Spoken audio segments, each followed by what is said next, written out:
Hi friends.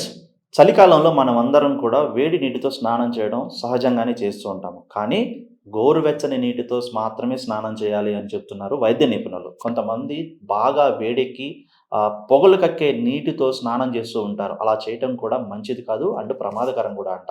అలా మరీ పొగలు కక్కే వేడి నీటితో స్నానం చేయడం వల్ల ప్రమాదకరమైనటువంటి పరిస్థితులు ఉన్నాయంటున్నారు. మన చర్మం మీద సహజంగానే ఉండే ఈ నూనెలు అంటే ఆయిలీ నేచర్ ఉన్నటువంటి పదార్థాలు తొలగిపోయే అవకాశం ఉంది. అప్పుడు స్నానం చేసిన వెంటనే కూడా చర్మం పొడిబారిపోవటము, దురదలు, పగుళ్ళు లేకపోతే తెల్లగా పొరలు పొరలుగా రాలిపోవటం లాంటివి అంటే చూడటానికి ఇబ్బందికరమైనటువంటి పరిస్థితి అంట. అలాగే తలస్నానం చేసేటప్పుడు జుట్టు పొడిబారిపోతుంటుంది. చాలామంది ఆయిలీగా ఉందని చెప్పేసి చాలా వేడి వేడి వాటర్‌తో ఈ తలస్నానం చేస్తుంటారు. కానీ అలా చేయడం కూడా మంచిది కాదు. బీపీ అలాగే గుండె జబ్బుకు సంబంధించినటువంటి చిన్న చిన్న వ్యాధులకు గురయ్యే సమస్య గూడా ఉందనమాట. ఖచ్చితంగా కూడా అటు మరీ వేడిగా కాకుండా, మరీ ఇటు చల్లగా కాకుండా ఒక రకమైనటువంటి గోరువెచ్చని నీటితోనే స్నానం చేస్తే శరీరానికి కూడా మంచిది అని చెప్తున్నారు.